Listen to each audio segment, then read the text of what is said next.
Hey guys, it's Sharon. Welcome to Part-Time Food Review Thursday. This week I didn't have time to get a food product to review. I know, listen, we all get crazy sometimes, but I thought, why not talk about the digital food scale? Because I think there are some misconceptions about it. So we'll call it Scale Help Review Thursday. So it's Shark Time! Let's be an adult. Let's be an adult. Let's be an adult. Okay, so I used to think that the scale was really a dysfunctional thing, right? Like, why measure food? Is it really necessary? Is it lead to dysfunctional thinking? And for sure, if you've ever struggled with an eating disorder or certain types of OCD, weighing your food might not be the best avenue for you. But I think that it can be a very helpful tool because, for one, the scale doesn't tell you what to eat. It just tells you how much you're eating. And many of us are completely unaware of how many calories certain foods have, and that some foods are exceptionally calorie dense. Now, I'm talking about foods that are very high in fat that we often use as spreads and condiments. So like butter, cheese, nut butters, mayonnaise, things like that, you don't feel the calories, but they can often amount to hundreds of calories, extra calories. And then you get really frustrated. Why aren't I losing weight? Well, because you're sticking in a lot of those foods into your diet without realizing how much energy they're adding. So do you need to weigh and measure your food forever?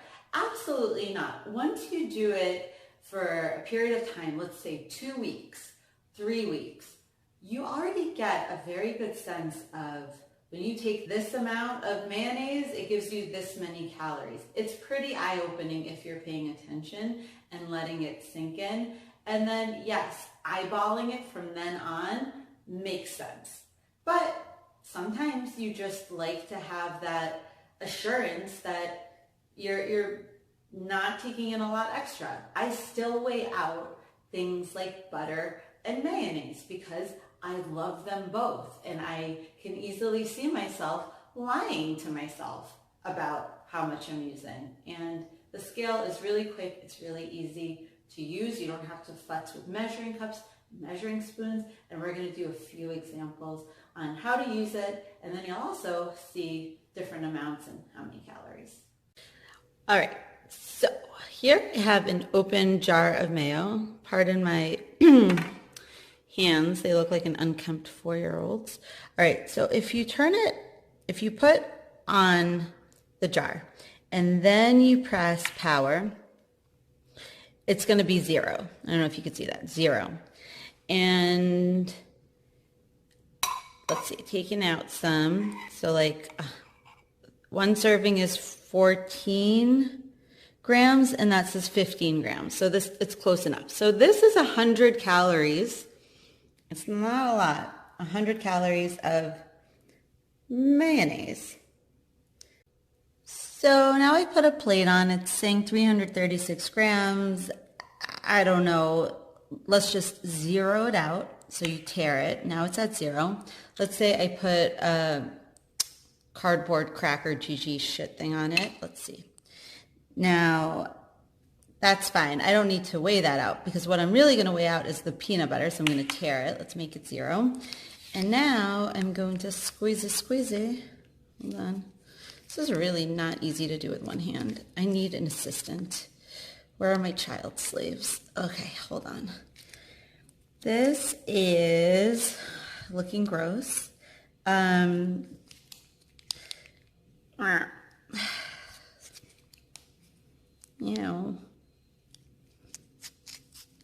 Well, it is Shark Time after all. Okay, so this says 15 grams. That's about 1 tablespoon of peanut butter. This is about 90 calories. So this is like a little cracker with a little bit of peanut butter, and that's 90 calories.